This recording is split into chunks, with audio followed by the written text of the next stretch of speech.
How can someone begin STR with no money? This is always a hard one to answer because I want everyone to get into this game. I started off with I don't really think it's the best way, but no one ever brings that up.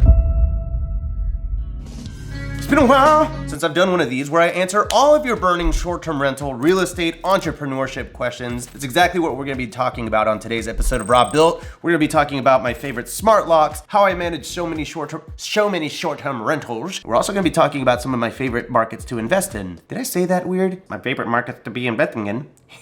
On today's episode of Rob Built. Question number 1, is the mic on? It's on! We are the champions, my friend. No, don't do that, don't do that. It's done. All right, question number 1, for real. Stop, no. Is it possible to run a rental from 3 hours away? I have a triplex at the beach.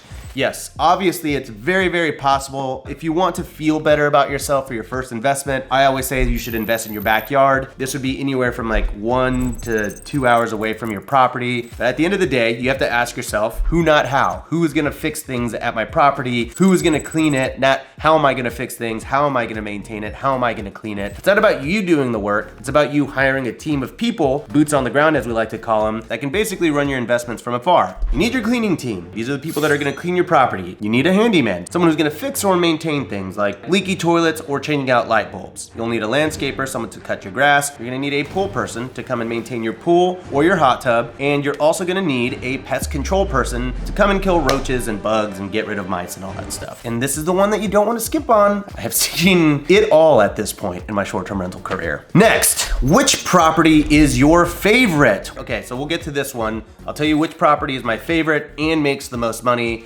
Just let me get through these questions, and at the end of the video, I'll provide you an in-depth answer to that. How much money in reserves would you recommend saving for your first property? I think the standard rule of thumb here is you want 6 months of reserves for a rainy day. I think that's kind of the standard boilerplate answer. I don't necessarily know if it's always necessarily applicable. So I really want to talk about how you should think about this or how you should approach reserves for your property. It is my opinion and it is my philosophy to not spend any of your money the first year that you're in operation. Mostly because you want to understand the revenue arc of your property, meaning when you own a property for an entire year, you want to know when the highs are, when the lows are, so that you can kind of budget accordingly for the next year. Once you have a whole picture of your year 2, you kind of know how much you can pay yourself and when. Now, that's a very conservative approach. There are a lot of people that would say, hey, that's a long time. I'm getting into this for cash flow. How dare you tell me to wait an entire year before I pay myself? That's fine. It's personal preference, but I'll say my personal bank accounts in Airbnb all have a lot of money in them. They have like $39,000 or $27,000 or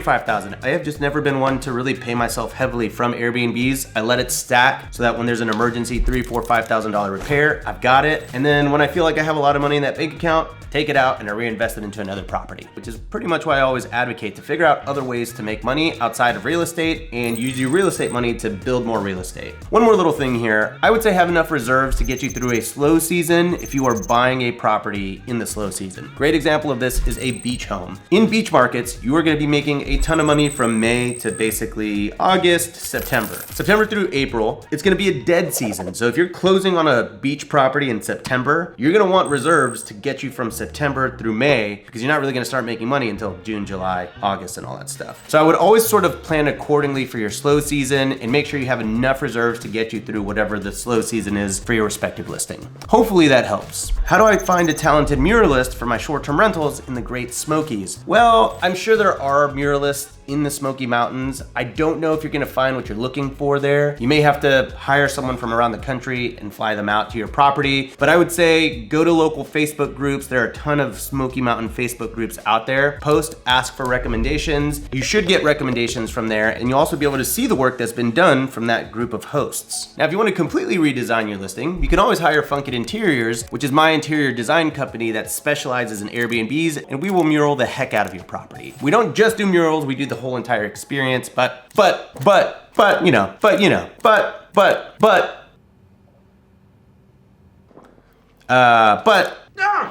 on! That's it. yeah, if you I'll leave a link down in the description below if you want to work with Funkit. Next, best market closest to Nebraska that has strong short-term rental potential. I don't know. Sorry. It's kind of a disappointing answer, but the reason I even say it to begin with is when I'm at a conference or when I'm at a meetup or where I'm at a place where people want my advice, first thing that always happens is, Rob, okay, so my grandfather gave me this random piece of land in Missoula, Montana. Is it gonna make a lot of money? And I'm always like, I don't know. Well, go do your research your market, find markets in Nebraska that you like. There are a lot of ways you can do that, but unfortunately and transparently, I don't know every market out there. The best thing I could tell you is to go and find a group of hosts and see who's close to Nebraska and pick their brain. If you want ideas on how to do this, I actually have a free Facebook group called the Rob Built Airbnb Besties. Again, you can totally join for free. I think there's 5,000 people in there. Jump in there and start asking people about Nebraska. You'll probably get a lead or two there. Smart Lock online reviews, Yale, Kwikset, Slage, very mixed. What's your top recommendation? Okay, so rather than giving you my top recommendation, I would rather just help you understand and approach smart locks, because I've kind of done everything at this point. So my favorite smart lock that exists is not even a smart lock, it's just like an electronic. It is the Kwikset Home Connect 620 smart lock. Or if you type in Kwikset contemporary electronic keypad, it'll also pop up. This is manual, it's not really a smart lock, it's an electronic lock. Tried and true, it's probably not gonna fail you, and it has a keyhole in it so that you can have a backup key at the property. Now the downside is you can't change the codes regularly or automatically. You can't automate that side like you can with other locks. We'll get into that in a second. So from a safety perspective and an automation perspective, it's not the best lock, but man, it is the most reliable one I have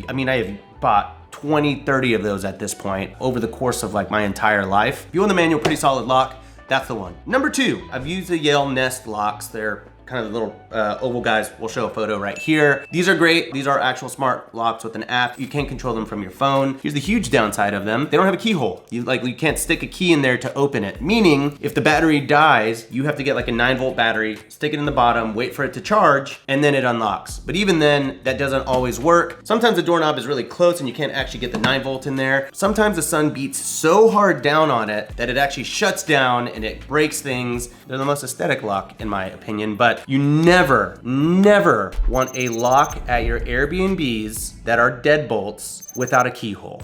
This is just my number one rule. It has got me into so much crap over the course of my 7-year career, so don't do it. Lastly, I think the gold standard in the short-term rental industry is the Slaggy? No, it's the Slage Encode, E-N-C-O-D-E. This one actually syncs up with property management systems like Guesty. You can actually automate this. You can change out the codes. Good property management systems will actually sync up with it and change the code to be the last 4 digits of someone's phone number. It costs money to do this. It's a little bit more to set up. There are a few other options out there. That's the lock that my community, audience, peers, friends seem to back the most. And has a keyhole in it. And it's not that expensive. I think it's like $189 or something. I believe it's actually in my shopping list link down below. You can download that shopping list. It'll give you a list of literally every single thing I've ever put into my properties. By style even, I've got a mid-century modern list, a boho chic list, a farmhouse list. Pretty comprehensive, so link down below for you. Next, how many years have you been doing this and what does your wife do for a living? I have been doing this for 7 years. I was a copywriter at an ad agency previous to being an Airbnb host. I quit that about 3 years ago to go full-time into this industry. My wife was a special education teacher specializing in deaf education. She was awesome at it, brilliant teacher. Now she helps me with my businesses. We've got a family. I could not do the things that I do without my wife. She's awesome. She'll never see this, but babe, if you ever do, I love you.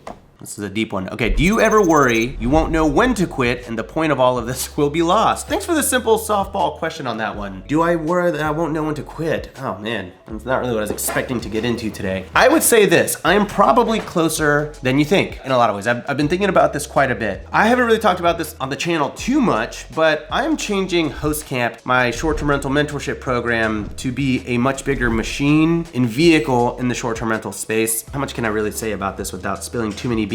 Let's just say that pretty soon, when you go to hostcamp.com, it will be a completely free website that provides short-term rental education. I'll have free courses on there, free templates, free guides, and I'll even have a paid community within that for people that want to be a part of a very serious community. Why I think that's important is because I think it's missing in this industry, and there isn't a lot of free education really at all. I'm one of them. My YouTube channel is one of the largest education sources for short-term rentals, but not everyone wants to consume my learning, my education via video form. So I'm just working on a much larger platform than what the Rob Built channel could ever really be. And transparently, sorry. Something's in my eye, but I swear I'm not crying. The multiples on a business like that are significantly higher. They can be anywhere from 10 to 15, meaning that if I can really build an amazing community and an amazing website, I could have a very large exit one day. I don't want to sell it, but at least it gives me something to build towards, because truthfully in the past I didn't really have a vision, but now I do, and I want to help every single human on earth that wants to get into short-term rentals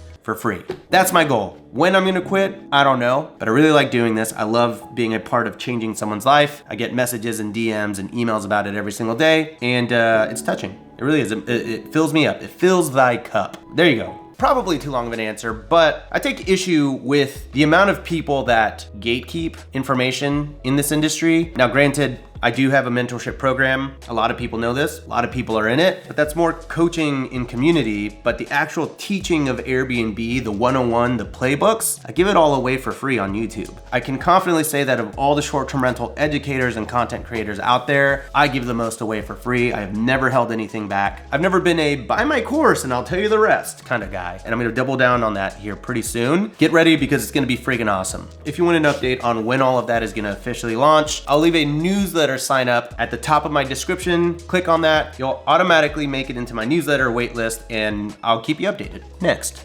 Duplex Aframe or large single Airbnb. Well, I love the idea of a duplex A-frame. I actually have a student doing this and he calls it the M-frame. Check it out, looks pretty freaking epic. Ultimately, I think if you have the ability to build a duplex over a single property, I would probably go that route. I am a really big fan of multiple incomes on one piece of land, one piece of property. We refer to this as land hacking. If you can build a triplex, do that. But ultimately, the cost of construction goes down overall, but your income goes up, your equity goes up. And I just think that there's way more ways to make money with a duplex because you can always rent out those two units together for increased revenue. How can someone begin STR with no money? This is always a hard one to answer because I want everyone to get into this game. I started off with rental arbitrage, which is where you go and rent a property from a landlord, furnish it yourself, and you list it on Airbnb. Don't like it, don't love it. I don't really think it's the best way, to be honest. I think there's a lot of risk with that business model. By the way, I have rental arbitrage units now. They make pretty good money, but I make pretty good money and can afford to float the downside. My issue with rental arbitrage is that it's not truly a $0 startup because you gotta buy furniture. You gotta pay for the first month's rent and a deposit. Sometimes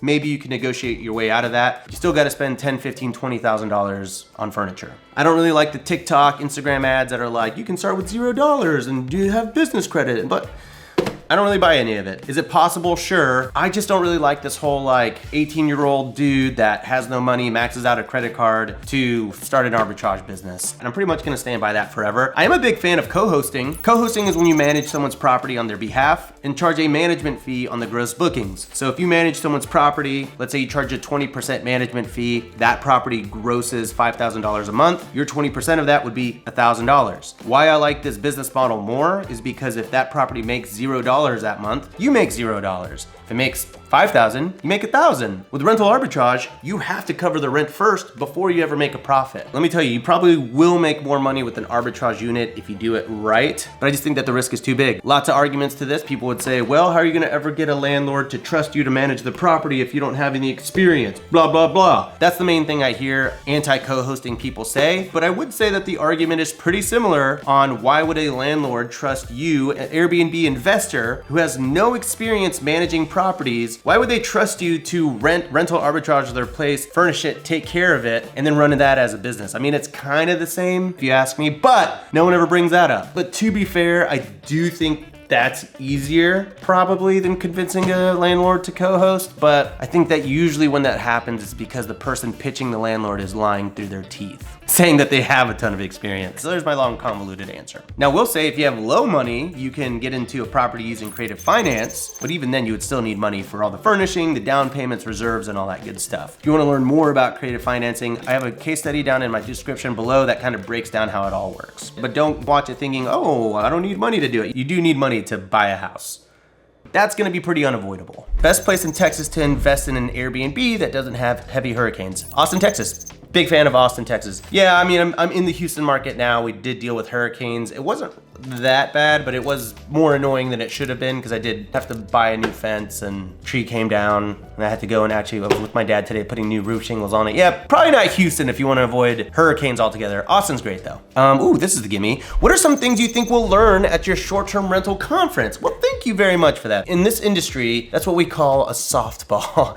So they're talking about HOSC, which is my short-term rental conference happening in Houston, Texas, August 29th through the 31st. I've got an insane speaking lineup. We've got Cody Sanchez, Tarek El Moussa, Levi Kelly, amazing Airbnb YouTuber, Bridget Whitney, AKA It's Bridget Bitch on Instagram, Isaac French, Luke Carl. It's a totally stacked lineup. And here's what you're gonna learn, because not only will you be in a room with hundreds of short-term rental operators, I'm gonna teach you about the amenities that I'm putting in all of my Airbnbs to increase my revenue substantially. We're gonna be talking about direct bookings and how to build a social media following that will fuel your direct bookings. We're gonna be talking about how to manage your short-term rental portfolio. Cody Sanchez has an amazing talk on buying businesses and real estate, and I've seen it, and I tell you right now, she brings down the freaking house. And you'll also learn how to build the Airbnb developments. I'm gonna teach you about the millions and millions of dollars. It is freaking awesome. I'm telling you, it's worth it. Early bird pricing goes away at the very end of July. You can go to hostcon.com to snap up your tickets. If you watch this in time, there is a promo code pinned to the top that will save you a substantial amount of money off your tickets. All right, enough plugs. Next, how do you manage so many short-term rentals? I think that pretty much goes back to question one, which is building an amazing team. I don't self-manage the way I used to. I actually have an assistant slash property manager that handles most of the day-to-day. I still get every single message in my portfolio on my phone, so I'm actually very involved with the day-to-day operations. I just don't execute on the day-to-day operations, not because I can't, but because I do a lot. I do content, I've got 3 or 4 companies, I have my Airbnb business, I've got a lot of employees that I manage, so it would literally be impossible for me to do everything, but it is important for me to get every message and even respond to them because I like to stay relatable,